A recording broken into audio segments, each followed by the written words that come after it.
You're asking for how much? Diane from HR laughed, not even trying to hide her condescension.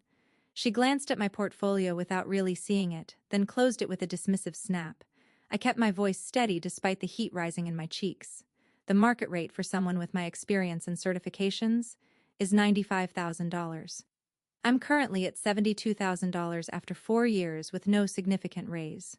Diane leaned back in her ergonomic chair, the kind denied to junior staff like me, and exchanged a look with my manager, Kevin. The conference room suddenly felt smaller, the glass walls exposing our meeting to curious glances from passing colleagues.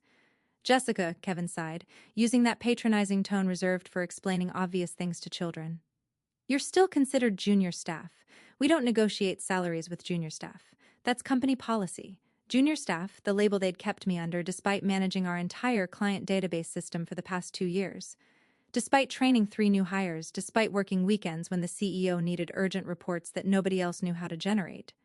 I've been handling senior responsibilities for over 2 years, I said, sliding forward the documentation I'd prepared. I've implemented system upgrades that saved the company approximately $340,000 annually. I've personally retained the Westfield account when they were considering leaving. Kevin barely glanced at my carefully prepared evidence. The title structure is very clear, Jessica. You need 5 years minimum before consideration for senior status. Unless you have an MBA, I added quietly. Kevin's jaw tightened. We both knew he'd been promoted to senior status after just 2 years with his fresh MBA and zero technical experience with our systems. This isn't about education, Diane interjected smoothly. It's about company hierarchy and knowing your place in it. My place? The words hung in the air between us. I understand, I said, gathering my documents. Thank you for your time. As I walk back to my cubicle, I passed the corner office where our CEO was entertaining representatives from Westfield Industries, our biggest client, responsible for 40% of company revenue. Through the glass, I could see them laughing, champagne flutes in hand, celebrating the 3-year contract renewal I'd helped secure by creating custom reporting tools for their unique needs. Tools that only I fully understood how to maintain. Jessica, thank God you answered. The quarterly compliance report is giving us errors again. Can you fix it before the audit next week? You're the only one who ever knows how to solve these things. I glanced at the glass-walled conference room where Kevin and Diane were now chatting and laughing. Kevin caught my eye and pointedly tapped his watch, a reminder that I had a project deadline tomorrow. Of course, Melissa, I said. I'll take care of it right away. That evening I stayed late as usual, fixing Westfield's reports while simultaneously finishing my assigned project. My phone buzzed with a text from my husband, Mark. Emma's asking when Mommy's coming home for bedtime story. I looked at the photo he'd attached. Our 4-year-old daughter clutching her favorite book, eyes already drooping with sleep. Another bedtime I'd miss. As I worked, an email notification popped up on my screen. The subject line made me pause. Westfield Industries Senior Systems Consultant position. It was from Robert Westfield himself, the CEO of our biggest client. Jessica, I've been impressed with your work on our systems. My team speaks highly of you. We're creating a position to oversee our technical operations and compliance reporting. Would you be interested in discussing? Starting salary, $130,000. I stared at the number, then at the family photo on my desk. Mark and Emma at the beach last summer, a rare day I'd managed to take off. Then I looked toward the executive offices where Kevin was now showing the Westfield representatives our cutting-edge systems that I had built and maintained. My phone buzzed again. Mark, she fell asleep waiting. Will you be home soon? I made my decision in that moment. I replied to Robert's email with 2 words. I'm interested. Then I saved my work, shut down my computer, and walked out at 7:30 p.m. instead of my usual 9:00 p.m. As I passed Kevin's office, he looked up in surprise. The Westfield report is fixed, and the Johnson project is in your inbox, I said. I'm heading home to see my daughter before she falls asleep. His frown followed me to the elevator, but for once I didn't care. They thought I was replaceable. They were about to learn how wrong they were. The next morning, Kevin was waiting by my desk when I arrived. The Johnson project has errors, he said without preamble. And you left early yesterday without approval. I sat down my coffee. I completed the project before leaving. What errors? The formatting is inconsistent with our standards. He dropped a printed copy on my desk. Red marks slashed across every page. And Diane wants to see you about your unauthorized departure. I nodded, keeping my face neutral despite the knot forming in my stomach. This was retaliation, plain and simple. The meeting with Diane was brief and humiliating. She slid a formal warning across her desk while reciting company policy about core hours and proper channels for leaving early. I signed it without argument, which seemed to disappoint her. "Jessica, your attitude lately concerns me," she said, leaning forward. "Perhaps you've forgotten how fortunate you are to work here.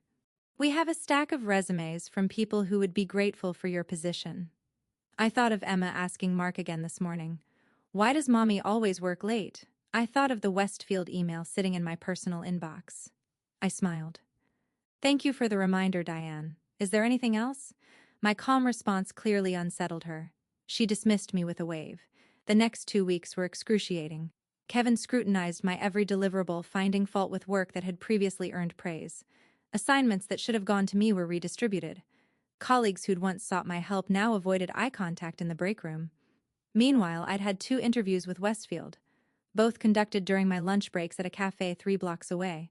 Robert had been impressed by my knowledge of their systems and my ideas for improvements. The offer was real and getting better. $135,000, flexible hours, partial remote work, and a clear path to advancement. Then came the final blow. "We're restructuring the database team," Kevin announced during our department meeting. "Jessica, you'll be transitioning your client accounts to Greg. He'll be taking over as database lead." Greg, the new hire I'd spent the last 6 months training. Greg, who still emailed me questions about basic system functions. "When does this transition begin?" I asked, my voice surprisingly steady. "Immediately. I need comprehensive documentation of all your processes by Friday, 3 days to document 4 years of specialized knowledge." It was impossible, and Kevin knew it. That night I worked until midnight at home after putting Emma to bed, not on Kevin's documentation request but on my resignation letter and a detailed proposal for Westfield. The next morning I requested a meeting with Kevin and Diane. Their smug expressions as I entered the conference room told me everything. They thought they'd broken me. "I wanted to discuss the transition plan," I began. Kevin nodded. "I'm glad you're being reasonable. We need that documentation by." "I won't be providing documentation," I interrupted. "I'm resigning effective 2 weeks from today." The shock on their faces was almost worth the past 4 years of underappreciation. "You can't just leave," Kevin sputtered. "The Westfield audit is in 3 weeks. Their compliance reports are no longer my concern." I finished for him. "As you've made clear, I'm just junior staff, easily replaceable." Diane recovered first. "Where are you going?" Her tone suggested I'd be blacklisted wherever it was. I smiled. "I've accepted a senior position elsewhere." "You'll regret this," Kevin said, his face wreathing. "No one leaves this company without proper knowledge transfer. We'll withhold your final paycheck until that would be illegal," I said calmly, sliding my resignation letter across the table.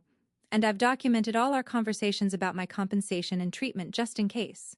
As I walked back to my desk, my phone buzzed with a text from Robert Westfield. "Offer letter sent to your personal email. Can't wait to have you on board.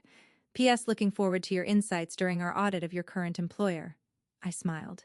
They had no idea what was coming. My last 2 weeks at Meridian Systems were a masterclass in malicious compliance. I arrived exactly at 9 a.m. and left precisely at 5 p.m. I documented everything, but only exactly what was in my job description. Nothing about the custom solutions I'd built or the workarounds I'd created to make our outdated systems function. Kevin grew increasingly desperate as the Westfield audit approached. "These notes are useless," he hissed, dropping my documentation on my desk. "Where are the procedures for the compliance reporting module?" I blinked innocently. "That's a proprietary solution I developed outside my job requirements, since Meridian never formally recognized or compensated me for that work. I assumed it wasn't part of the knowledge transfer." His face turned an alarming shade of red. "You know damn well we need those procedures for the Westfield audit." "Then perhaps we should discuss appropriate compensation for that intellectual property," I suggested calmly. "After all, Meridian does negotiate with senior staff." "Correct. We're prepared to offer you a consultant fee to properly document the Westfield systems," Diane said stiffly. $2,000 for comprehensive documentation." I pretended to consider it. "The market rate for this specialized knowledge is closer to $15,000 given the urgent timeline and critical nature of the client relationship." Kevin slammed his hand on the table. "This is extortion." "This is negotiation," I corrected. "Something Meridian doesn't do with junior staff, as I recall." They eventually agreed to $10,000 with payment upon delivery of complete documentation. I signed their contract knowing exactly what I was doing. On my final day, I submitted a 200-page manual that was technically complete, but practically useless, filled with jargon, circular references, and procedures so complex that following them would be impossible without my specific knowledge. It would pass legal scrutiny, but fail in practical application. I turned in my badge to a sullen Diane who handed me a check without meeting my eyes. "I hope you realize burning bridges like this will follow you in your career," she warned. I smiled. "Some bridges aren't worth maintaining." Goodbye, Diane. The following Monday, I started at Westfield Industries. Robert gave me a private office with a window, introduced me as their new senior systems architect, and immediately put me in charge of preparing for the upcoming compliance audit of Meridian Systems. For 2 weeks, I built a new streamlined reporting system for Westfield while watching Meridian's increasingly panicked emails to their client. Greg couldn't get the compliance reports to work. Kevin was making excuses. The CEO was now personally involved. Then came the day of the audit. I walked into Meridian's lobby at precisely 9 a.m. wearing a tailored suit instead of my usual business casual attire. The receptionist's jaw dropped when I gave my name. "Jessica Chen, Westfield Industries. I'm here for the compliance audit." He managed. "Good morning, Kevin," I said pleasantly. "I'm representing Westfield as their systems architect today. Shall we begin?" The meeting room was packed. Meridian's CEO, their legal counsel, Diane looking like she'd swallowed something sour, and Greg sweating profusely beside a laptop displaying error messages. "Ms. Chen will be leading the technical portion of today's audit," Robert Westfield announced, enjoying the stunned silence. I opened my laptop. "Let's start with the compliance reporting module. I understand there have been some difficulties." Greg looked ready to faint. "The system keeps rejecting the data formats." I followed the documentation, but perhaps I can help, I offered, my voice dripping with professional courtesy. After all, I designed the original system. "Perhaps I can help," I offered, my voice dripping with professional courtesy. After all, I designed the original system. For the next hour, I methodically exposed every flaw in their implementation, every shortcut they'd taken, every compliance risk they'd created. I wasn't vindictive, just thoroughly, devastatingly professional. When I finally closed my laptop, Robert spoke. "Based on these findings, Westfield cannot continue with Meridian under the current arrangement. We'll need significant changes before we can move forward." Meridian's CEO looked shell-shocked. "What changes?" Robert smiled. "Jessica has prepared recommendations." Jessica.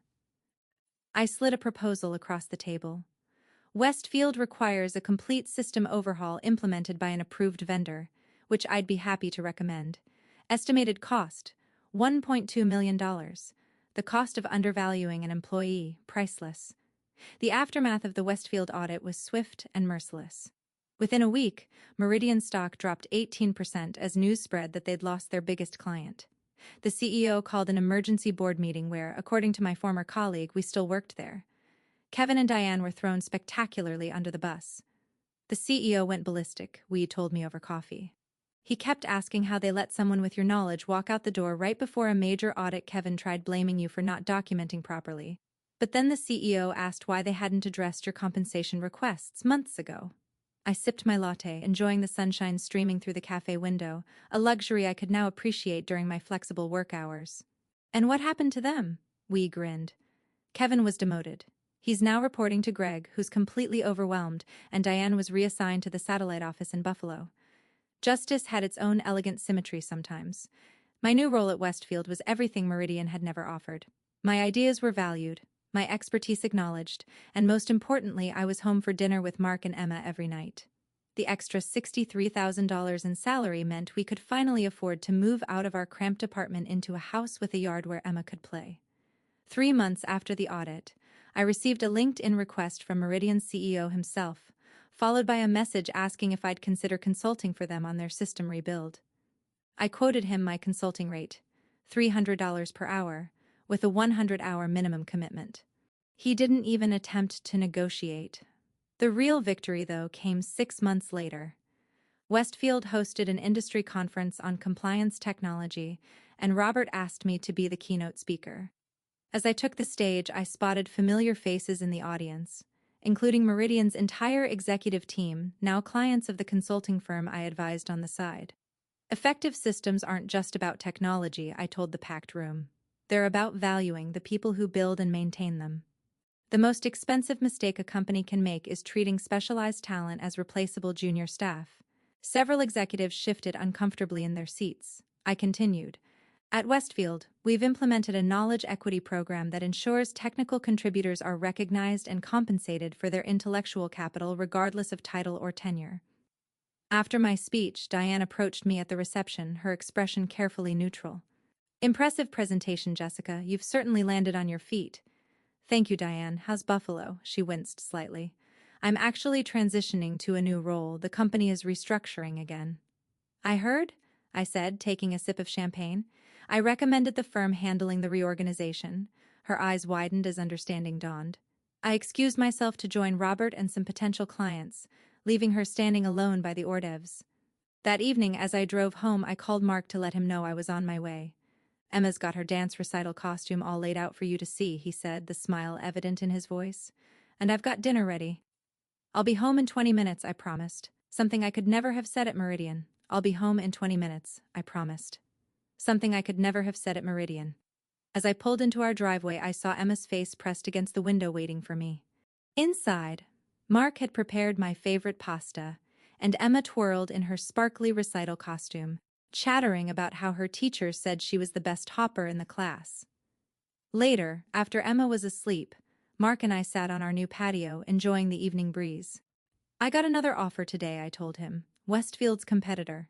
They're offering a director position and a 30% raise. Are you considering it? He asked. I shook my head.